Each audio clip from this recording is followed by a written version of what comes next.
যেই মাথাগুলো দূরে ছুঁড়ে ফেলে দিলাম, এই মাথাগুলো কারা জানো? দুনিয়ার বুকে এরাও মানুষ ছিল। এরা আল্লাহর কথা শুনেছে, নবীর কথা শুনেছে, অলিয়া উলিয়াদের সহব্বত মহব্বত প্রেমের কথা শুনেছে, কিন্তু এক কান দিয়ে শুনছে আর এক কান দিয়ে বের করে দিছে। ওরা নিঃসন্দেহে জাহান্নামী। আর তিনটা মাথা আমি রেখে দিলাম। এরা দুনিয়ার মধ্যে থেকে যখন আল্লাহ রাসূলের কথা শুনতো, অলিয়া উলিয়া পীর মুর্শিদের মহব্বত সহব্বতের কথা শুনতো, চোখের পানি ফেলতো। আর যেই কথাগুলো শুনতো, ওই কথাগুলো হৃদয়ে কপটে গেঁথে রেখে ওই কথা অনুযায়ী আমল করার চেষ্টা করত। যার কারণে এরা আমার কাছেও সমাদৃত হয়েছে, আল্লাহর কাছেও তারা সমাদৃত হবে। তাদের জন্য আল্লাহ জান্নাত রেখে দিয়েছে। তাই আমি পায়ে ধরে বলে যাই, দরদিরা, জগতে আপনি আমি কেউ থাকবো না। হাসতে হাসতে পাপ কইরেন না, নিজের অজান্তে অন্যায় অপরাধ কইরেন না। কারণ এই জিন্দিগিটা আপনারও ক্ষণস্থায়ী, অল্প দিনের জিন্দিগি, অনন্তকালের একটা জিন্দিগি আপনার জন্য পড়ে আছে। সেই সময়ের কথাটা একটু চিন্তা করেন। সেখানে আপনার বন্ধুও থাকবে না, ভাইও থাকবে না। আজকে অসুখ হইলে আপনারে কেউ ওষুধই না দেয়, সেইখানে আপনারে কেউ দেখার থাকবে না। তাই দরদিরা, যদি থাকেন একটু নীরবতার সাথে থাকেন, আর না থাকলে চলে যান। আর আমার প্রতি ব্যথা পাইলে ক্ষমা করে দেন। আশিকি ভাব নিয়ে দরদিরা, যেই ভক্তের হৃদয়টা তার মুর্শিদের নাম শুনলে ঘামে না, যেই নবীর উম্মত আমার নবীর নাম শুনলে হৃদয়টা ঘামে না, যেই আল্লাহর বান্দা আমার আল্লাহর কথা শুনলে আল্লাহর জন্য হৃদয়টা কাঁদে না, আমার মনে হয় সে গুরুকে ভালোবাসে না, আমার রসুলকে ভালোবাসে না, আমার আল্লাহকে ভালোবাসে না। আমি আগেই বলেছি, আপনার ধন সম্পদ বাড়ি গাড়ি কোনো কিছুই আমার আল্লাহ ভালোবাসে না। আল্লাহ একমাত্র ভালোবাসে আশেকানের চোখের পানি। আমার দয়াল, আমার মুর্শেদ, আমার বাবাজান মঈনুল কবির মাইজ ভান্ডারী, আমার বাবাজান বলে, মানিক রে, যে যত দয়াল দয়াল বলে কান্দে, সে পারের সম্বল ততটাই বাঁধে। কান্নার উপরে আর তাকে নরম করার আর কোনো ব্যবস্থা নাই।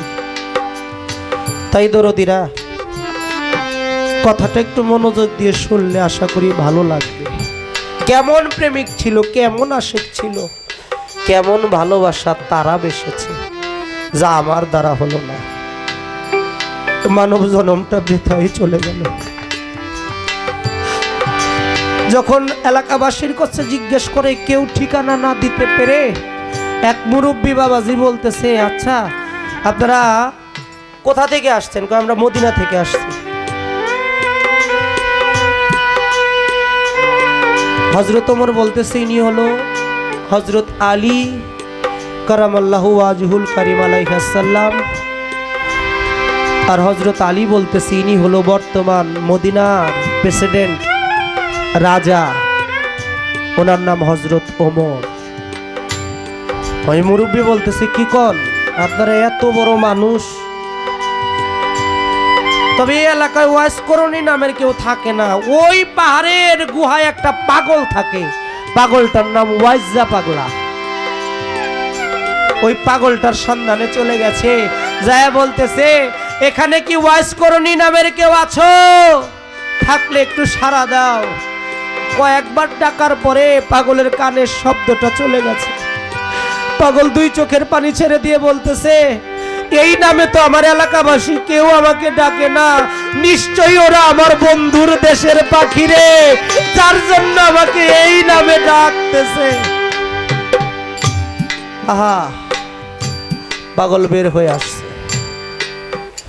আয়শা দুটা হাত জোরে করে বলতেছে, তোমরা কারা, কোত্থেকে আসছো? আর আমাকে এই নাম ধরে ডাকলে, এই নাম ধরে তো আমাকে কেউ ডাকে না।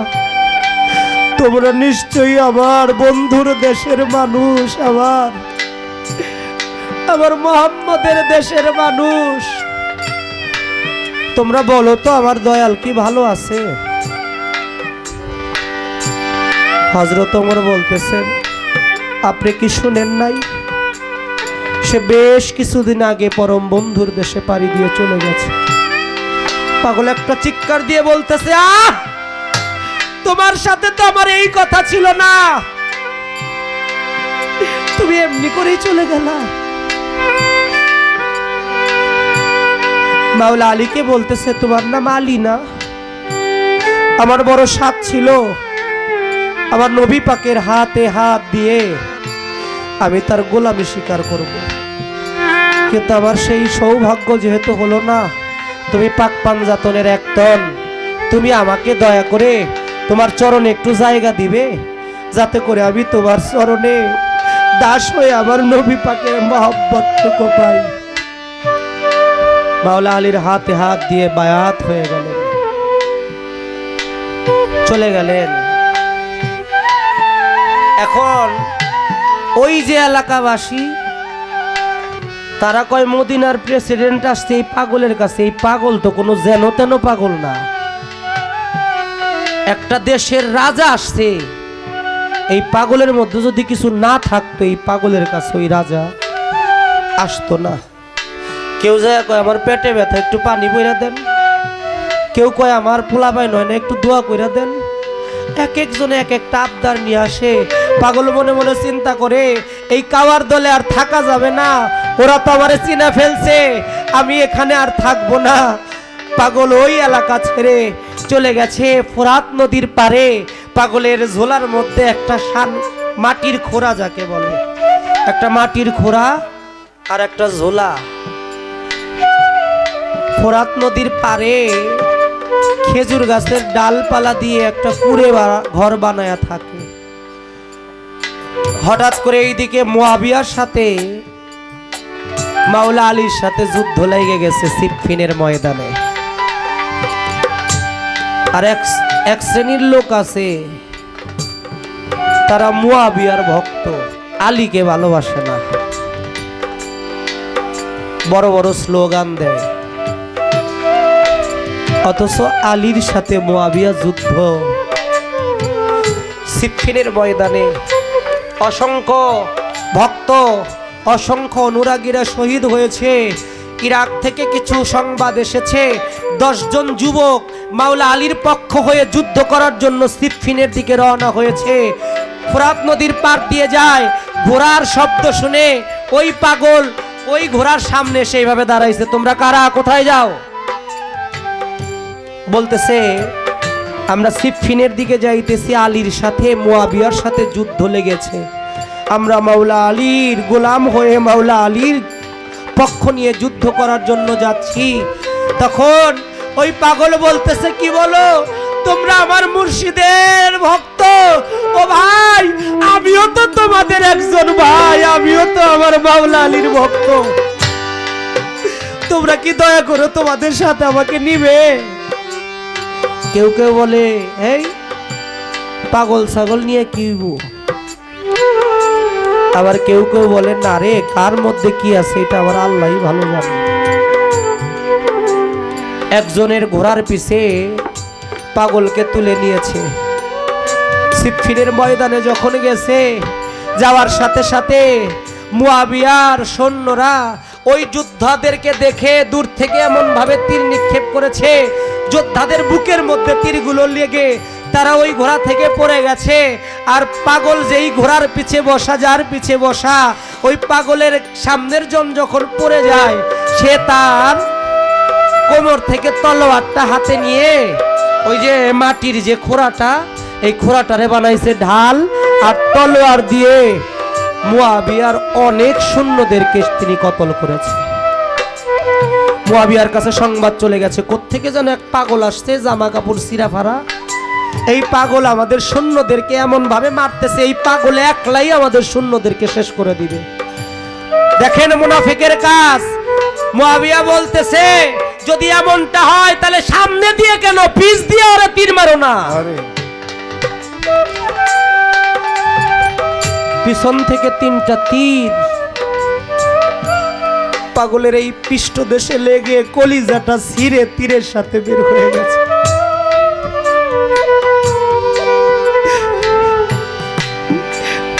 পাগল বনের পশু ঘোড়াটাকে বলতেছে, ঘোড়া রে, আমার মনে হয় আমার জীবন প্রদীপ শেষ বেলায় চলে আসছে, আমি আর বাঁচবো না, আমি বোধহয় আমার মালিকের সাথে মিলন ঘটবে আমার, তবে আমার শেষ ইচ্ছাটা তুই পূরণ করবি ঘোড়া। আমার জীবনে ইচ্ছা ছিল আমার দেহ থেকে যখন প্রাণ পাখিটা উড়ে যাবে আমি যেন আমার মুর্শিদের চেহারাটা দেখতে দেখতে বন্ধুর দেশে পাড়ি দিয়ে যাইতে পারি। বনের পশু ঘোড়া মাওলা আলী যেই তাঁবুর মধ্যে বসা, সেই তাঁবুর মধ্যে যাইয়া দেহটা মাওলা আলীর কদমের উপরে ফেলে দিয়েছে। পাগল কেঁদে কেঁদে বলতেছে,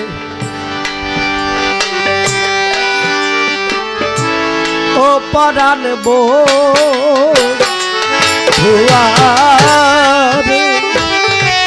ওরে আমার জীবনে যাইবার আগে দেখা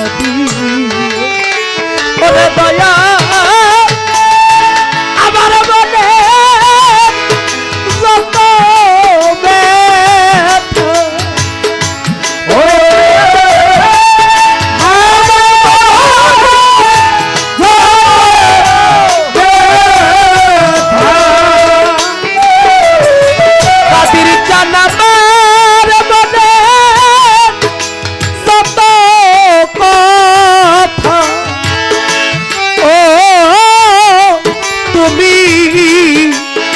নীরবে শুনিও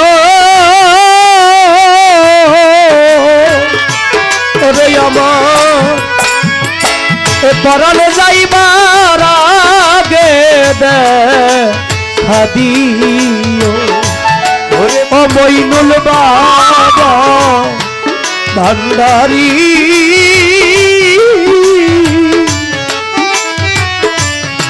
বাজানবা জীবনে যাইবার আগে দেখা দিও ওরে আমার লোক মনে ওরে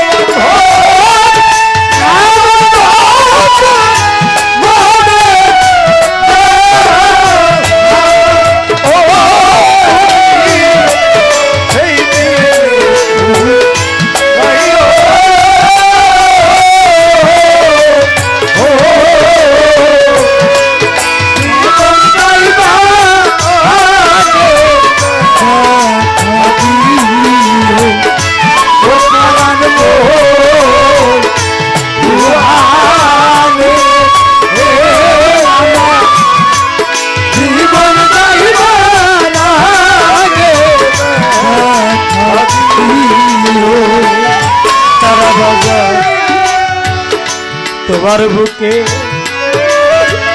মাথা রেখে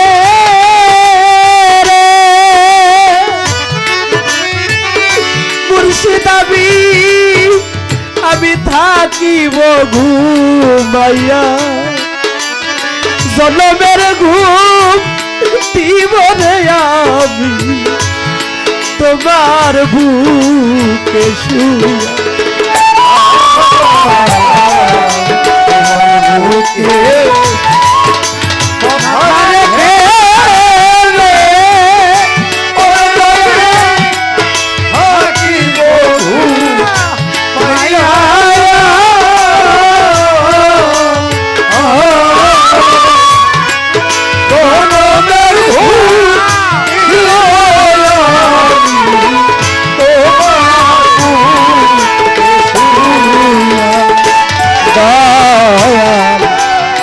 তোমার বুকে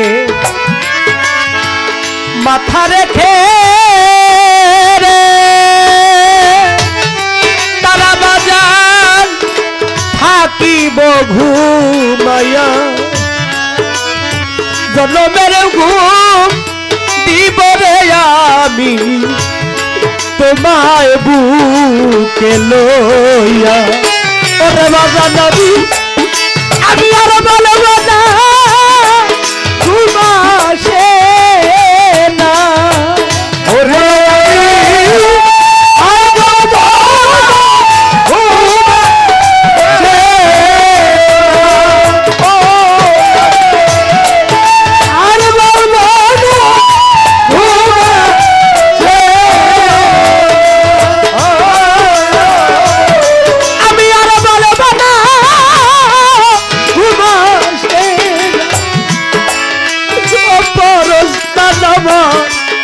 একা ঘরে প্রিয়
জগৎবাসী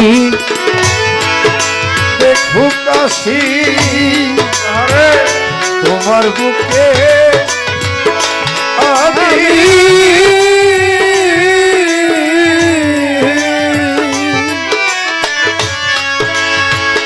আমার যত কলঙ্কের দাগ মুছিবে তখন দয়াল এই নগরবাসী জগৎবাসী জগৎবাসী দেখু কাশী রে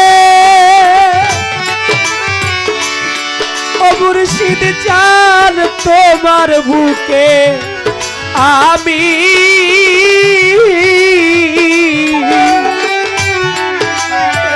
আমার যত কলঙ্কের দাগ মুছিবে তখন ওরে দয়াল সেই দিনে আসিয়া তুমি সেই দিনে আসিয়া তুমি সেই দিনে আসিয়া তুমি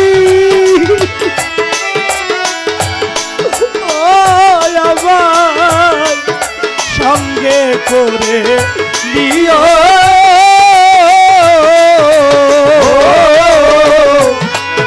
ওরান যাইবার আগে দেখা দিও ওরে ওরান ওরে ওরান যাইবার আগে দেখা দিও সেই দিনের দিন শেষের দিন রে নাই বেশি আর বাকি কোন দিন যেন এ খাঁচা ছেড়ে যাবে পোষা পাখি আমার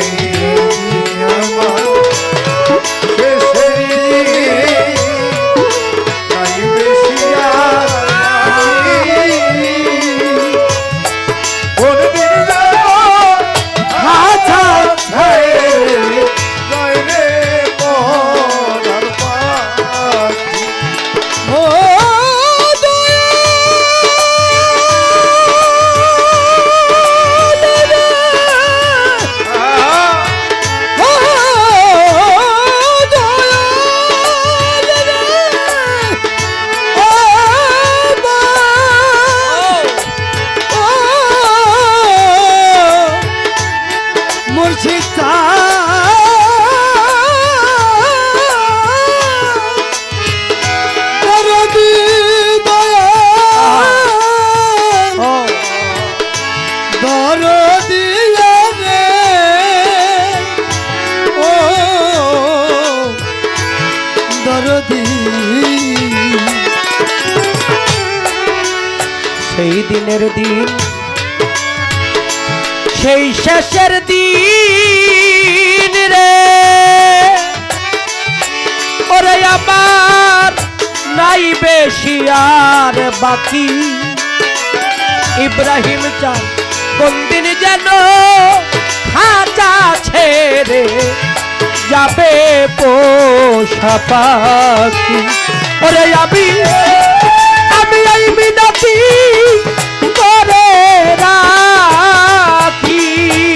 ওরে আমি এই বিনতি করে রাখি।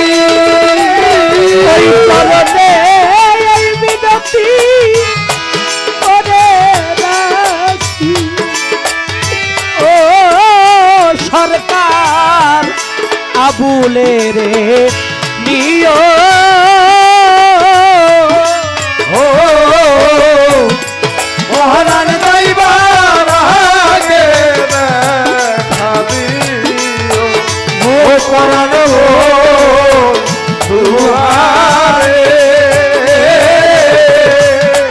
জীবন যাইবার আগে দেখা দিও। ওরে দয়াল আমার যত মনের কথা, ওরে দয়াল আমার যত মনের আশা। দয়াল আমার যত মনের আশা, ও তুমি সেই দিনে পুরায়।